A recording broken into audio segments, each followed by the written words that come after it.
With Lucky Land Slots, you can get lucky just about anywhere. Dearly beloved, we are gathered here today to... Has anyone seen the bride and groom? Sorry, we're here. We were getting lucky in the limo and we lost track of time. No, Lucky Land Casino, with cash prizes that add up quicker than a guest registry. In that case, I pronounce you lucky. Play for free at LuckyLandSlots.com. Daily bonuses are waiting. No purchase necessary. Void where prohibited by law. 18+. Terms and conditions apply. See website for details. With Lucky Land Slots, you can get lucky just about anywhere. Dearly beloved, we are gathered here today to... Has anyone seen the bride and groom?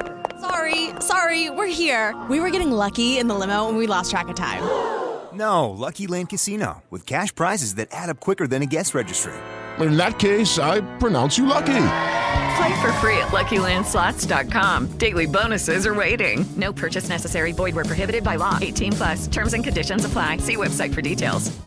Step into the world of power, loyalty, and luck. I'm gonna make him an offer he can't refuse. With family, cannolis, and spins mean everything. Now, you wanna get mixed up in the family business. Introducing The Godfather at ChumbaCasino.com. Test your luck in the shadowy world of The Godfather slot. Someday, I will call upon you to do a service for me. Play The Godfather, now at ChumbaCasino.com. Welcome to the family. VGW Group. No purchase necessary. Void where prohibited by law. See terms and conditions. 18+. It's not often that we get the chance to speak to the men and women behind British sport, which is why we started Great British Bosses from Anything But Footy. And it's certainly not very often we get the chance to speak to some of them for a second time. So it's an honour to have our first ever returnee, in fact 2 of them, to the podcast with a big announcement to make. I'm John. Yeah, I'm Jack Buckner, Chief Exec of UK Athletics. I'm Hugh Brasher, the Event Director for London Marathon Events. Of course, I'm Paul Foster. I'm the Chief Exec of the Great Run Company. Firstly, Jack, huge announcement today. What is it? We are developing a joint venture between UK Athletics, London Marathon Events and the Great Run Company. And that is effectively going to deliver our major events, bid for future events, partner with us across our rights and grow the profile of the sport. You mentioned there about the major events, but it isn't just about major events, is it? Absolutely not. No, it's about reimagining athletics from playground to the podium. So it's a vision for the future of what our sport can be. Track and field athletics is probably the second biggest sport in the world after football, and we need to start realizing that potential. And we can't do that as a governing body on our own. We've got too many, broad responsibilities, and we need to bring in the best. And, the London Marathon is the most popular marathon in the world. The Great North Run is the biggest half marathon in the world. And with all that innovation and creativity and expertise working alongside us, it's just going to help us elevate the sport. And it's sort of a crossroads moment. This is a statement of ambition for what this sport can be. And working with these great partners, we're going to have a much better chance of achieving that. I'm going to ask them the question in a moment, but are London Marathon and the Great North Run the best in the business, Jack? Absolutely.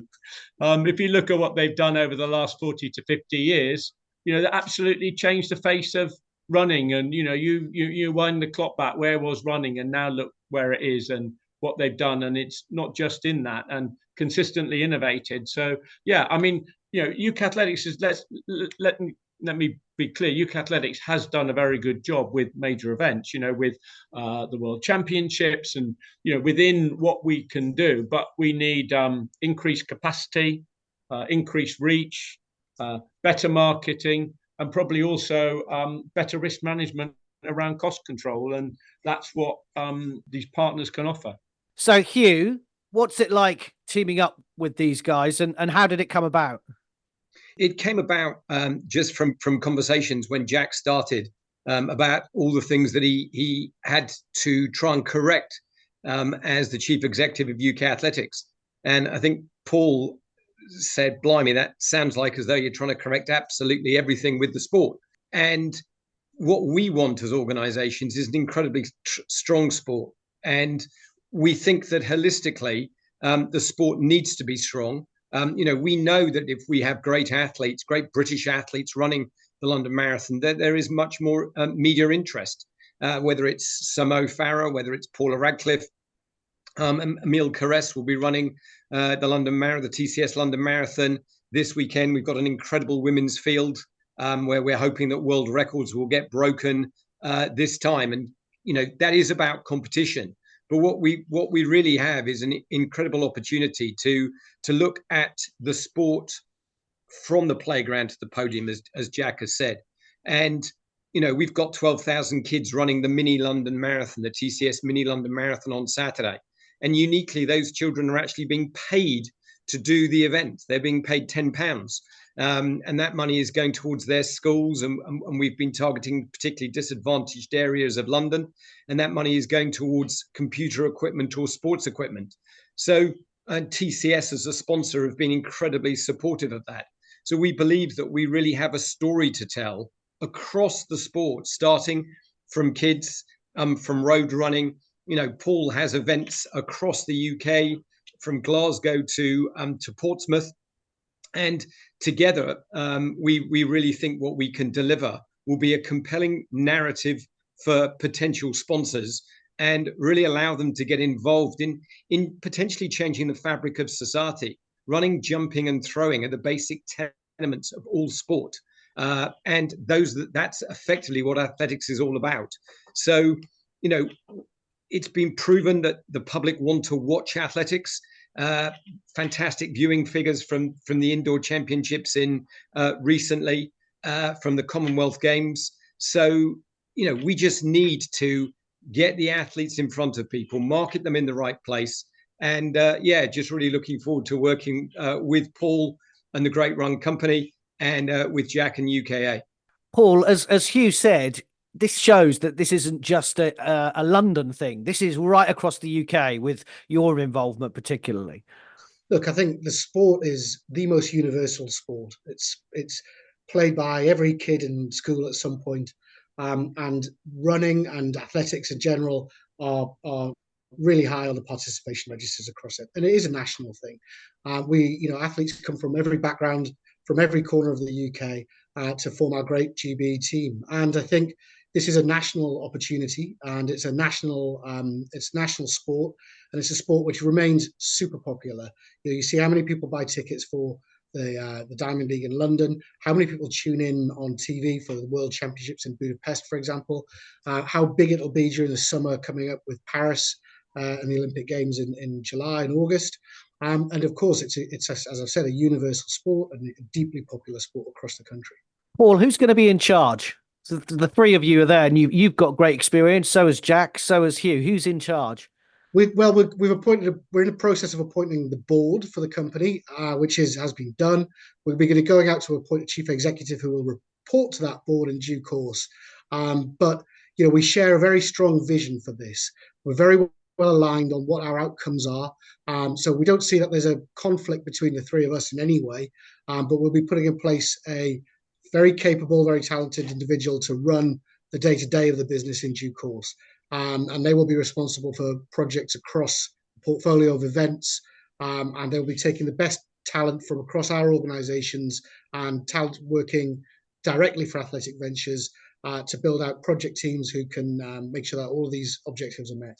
Hugh, I think Jack is quoted in the media release today saying that he wants to restore the sport to the popularity of the golden days of the 1980s. Of course, the marathon started in the 80s as well. I'm assuming you'd back up that statement?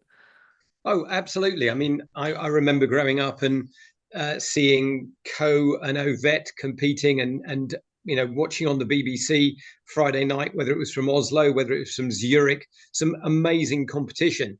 And it's been shown that actually the public wants to see this competition. And we've got some amazing athletes in the UK at the moment, whether it's Jake Whiteman and Josh Kerr, Molly Caudry, Hannah Cockcroft, Keely Hodgkinson, Zarnell Hughes. These are some of the best athletes in the world competing. The competition between Jake, Josh, and Jakob Ingebrigtsen, I think, is just absolutely fascinating. So, we want to put those athletes up against each other. We want to present the sport in an exciting way. The Great Run Company has Film Nova as within their portfolio of events. So it just is an incredibly exciting opportunity. And Paul's father, Sir Brendan Foster, has told me a story a couple of times about 6 months in 1980. I think it was about October 1980 that he and my late father went for dinner together, and neither of them told each other what they were plotting. One was plotting the London Marathon, the other was plotting the Great North Run. We now have the most popular marathon on the planet, over 500,000 people applying to it, and the biggest half marathon in the world. So we're sitting here together, and I just think it's an auspicious moment, and we're really looking forward to the future and presenting this amazing sport in an exciting way for a population that loves to get involved and watch it and take part. Jack, if I can be candid for a moment, does this solve a huge headache for you at UKA because financials have been difficult since you took over? Yeah, they have been difficult. I think it's important. This is a strategic move, and I've said to both you and Paul, I'd have been wanting to do this anyway, because the breadth of responsibility in governing bodies for a small organisation is massive. And, we are generalist organisations. And, if you look at what is driving sport at the moment, it's creativity and energy and entrepreneurs, often from a non-governing body background. So we're lucky enough to have two of those partners on our doorstep, as we examined already. So it's a strategic move, and I think it's the future for governing bodies in many ways. You can't do everything, and the bandwidth and expectation in so many areas is so vast that inevitably things suffer. So I think what this enable us to do is get the sport back to where it is, but it'll allow us to concentrate a little bit more on what you call the sport and getting the best out of our athletes. So absolutely, it solves to some extent a lot of the commercial challenges, but it's not the only reason. And I should say our finances are starting to look a lot better now. So we've cut a lot of costs, and our forward look business plan, which is a solvent UK Athletics, doesn't include additional income from this. So we're not going into this,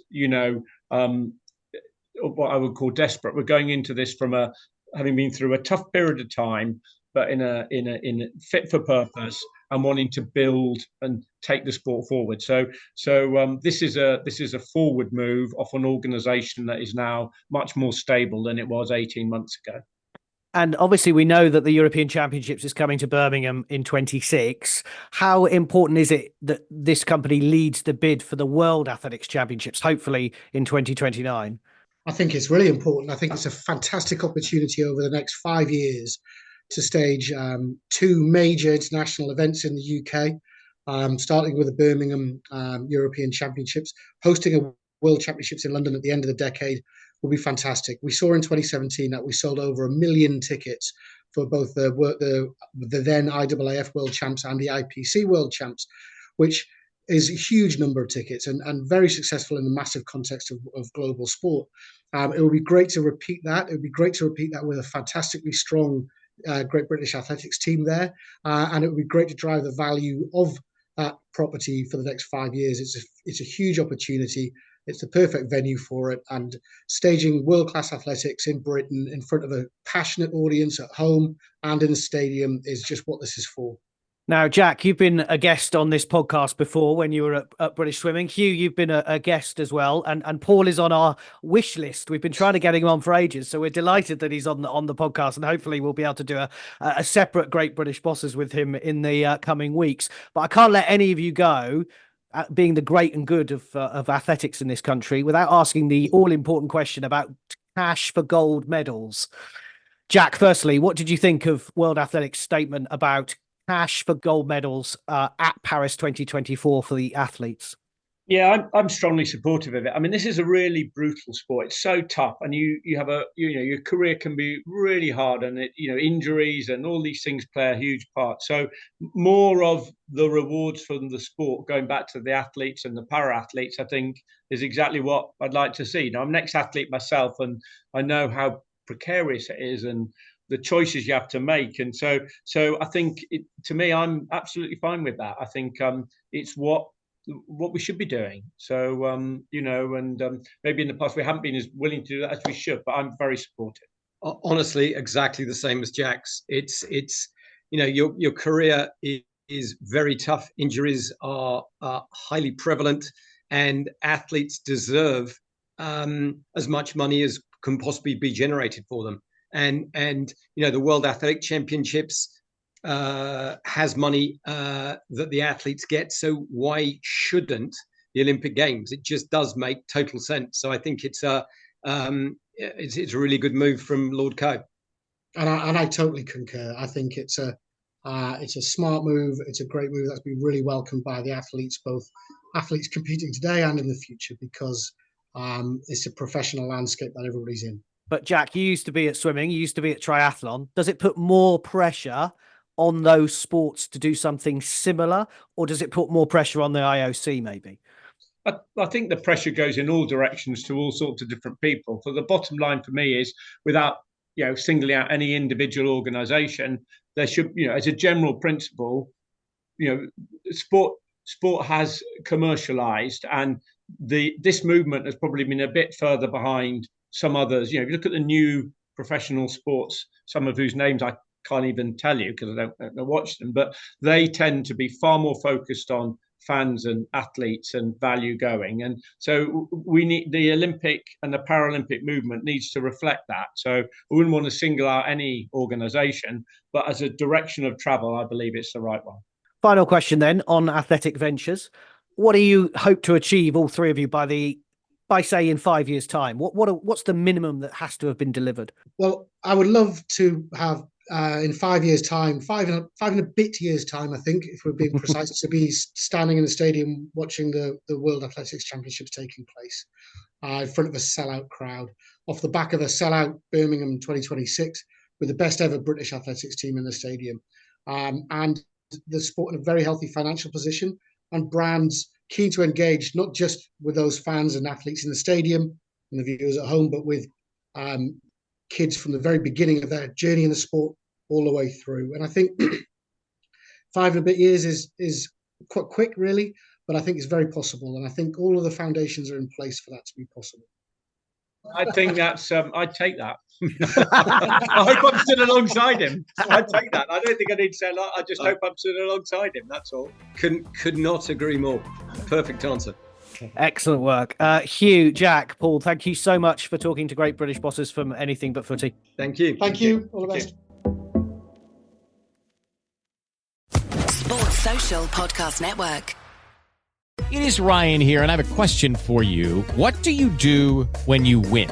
Like, are you a fist pumper, a woohooer, a hand clapper, a high fiver? I kind of like the high five, but if you want to hone in on those winning moves, check out Chumba Casino. At ChumbaCasino.com, choose from hundreds of social casino style games for your chance to redeem serious cash prizes. There are new game releases weekly, plus free daily bonuses. So don't wait. Start having the most fun ever at ChumbaCasino.com. No purchase necessary. VGW Group. Void where prohibited by law. See terms and conditions. 18+.